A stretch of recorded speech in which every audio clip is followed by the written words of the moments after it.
I'm joined by World Championship Semi-Finalist Heavy Metal Ryan Searle, and today we're going to have a little chuck in the chat, and we're just going to talk about the World Championships, the run he had, and also the ADOA Foundation and the amazing support that you've raised for that charity, and also a look at the season ahead as we are a few days away from the start of the Masters. So we'll get Ryan's thoughts on the season ahead and the first tournament of the year. Ryan, away you go, mate. We'll go. I'll go first. You go first. So, Ryan, take us back to December and before the World Champs. I think the first major thing that you mentioned to me is that you were changing to your new darts. Usually you wait till the new year.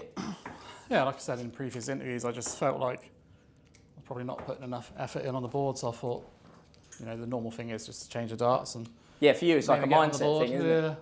And yeah, it seems to have worked out pretty well. Just a little bit, yeah, just a little bit.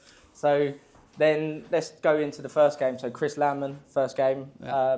What is the mentality behind like that first game of the World Championships? It's just not to lose, basically. So whether you play bad or you play really well, it's just try and get over the winner line, basically. You do not want to be losing first game. And then I think what you've done with that was sort of showed what the rest to follow was going to be, where I've never seen you look so composed on that World Championship stage. I mean, also not dropping, what was it, 17 consecutive sets? Something like that, yeah. So, yeah, talk to us about, like, did it feel for you like you were so composed and there was a little bit of a difference on that stage? I just think I'm always pretty like laid back when it comes to playing. But something just happened in practice where something just seemed to click and I just felt really good, and it just doesn't always come out on stage. And like I say, the first game against Landman was nothing special, but it was a 3-0 win or whatever it was, so you can't ask for more than that. And just sort of built on that, really. I just felt more focused than I have before. That's one of my biggest letdowns, I think, is my focus at times and just losing my head. Because I was determined not to let that happen. So. Yeah, and I think the one that really showed, okay, it's a different animal at the moment, is the Martin Schindler game. Yeah. He never got a sniff, really, did he? No. And like I said before that, I was after revenge after I lost him in that Euro Tour final. But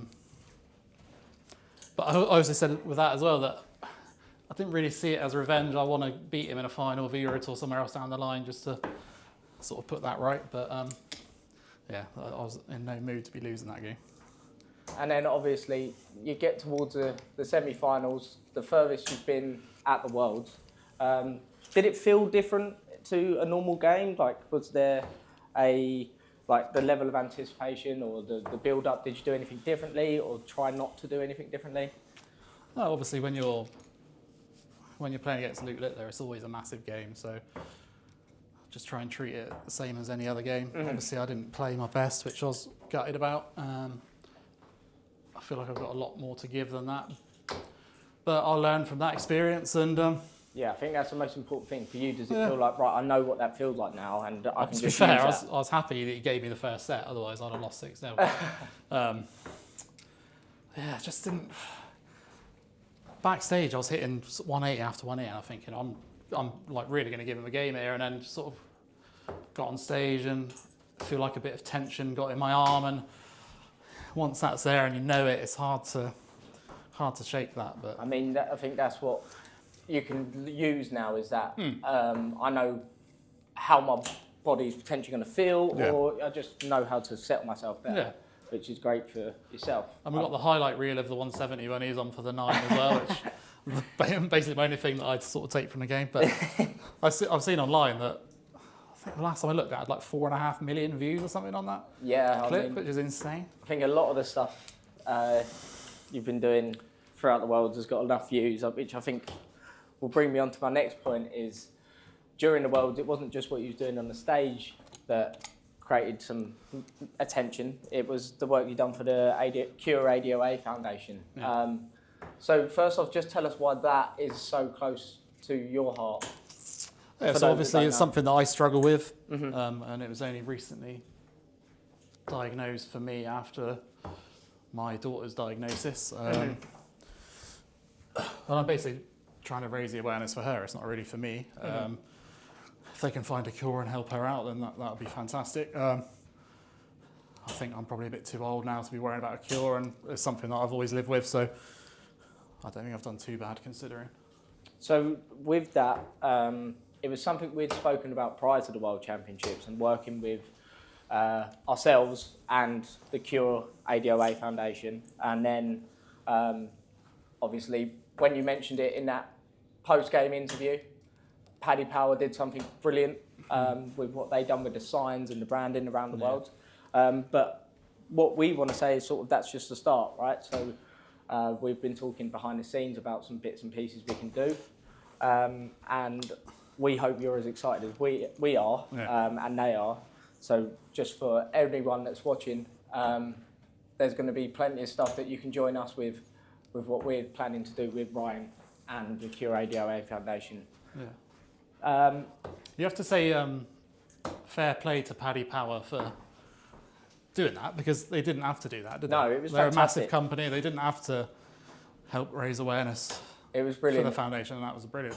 And I only got a message the night before from Dave Allen, who works at the PDC, and he said, "Would you be all right with them blurring the signs and stuff?" And I was like, "Yeah, it makes no difference to me, and it raise some awareness." And obviously with their donation as well, it's really good.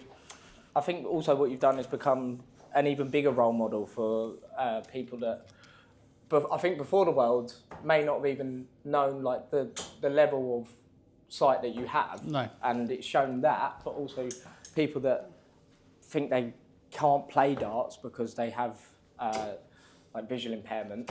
That message entirely of encouraging people to also pick up darts if they feel they can't is something we also want to do. So yeah, we can't wait to be working with those guys and yourself to do that, but also just more. So following that, we're now at January. We're at the end of January 2026, and we're a few days away from the start of the 2026 season, more specifically the Masters. How are you feeling heading into this weekend? I've not really practiced a huge amount since the Worlds. I've just sort of been ticking over. But from today onwards is where I'm going to really start putting a bit more effort in and get back on the ball, really. And then just in terms of the 2026 season as a whole, have you set yourself any goals or? I haven't set any goals, but I know that I can do a lot more damage rankings-wise because I'm not defending anything especially in majors for the next 2 years. So until I get back to the Worlds again in 2 years' time, I'm not defending anything. No. So like I can make such big strides on my rankings. Yeah, you've got a lot of. That's basically the main. Is that something that you think about before going in? And maybe you're the same as a few others, like before going in when you know you haven't got to defend anything. Yeah. Is it sort of like a weight off the shoulders? It is a little bit. Probably not looking forward to defending this 200 grand in a couple of years' time. But like, the thing is, if you've won it, you've got to defend it, haven't you? So Exactly, yeah. That's all part of it. But I like to think that with the new focus and concentration that I've seemed to have found on the stage, that I can do a lot more damage in the majors and sort of build up and make up for that anyway. I think so, and I think this is being on the outside, I've spoken to Sophie, also yourself, but there is something that sort of that World Championship run has done, just sort of kicked in your mind of knowing I can really make some strides. So yeah. I think we've got a really good season to look forward to. Yeah, definitely. I think it's only the second time I've ever made it to a semi-final of a major. And I don't see why there's any reason why I can't keep on doing that. So. Well, I think we've got a great season to look forward to, mate. Cheers, buddy. That's been Ryan Searle, and we look forward to seeing this man do some damage in 2026.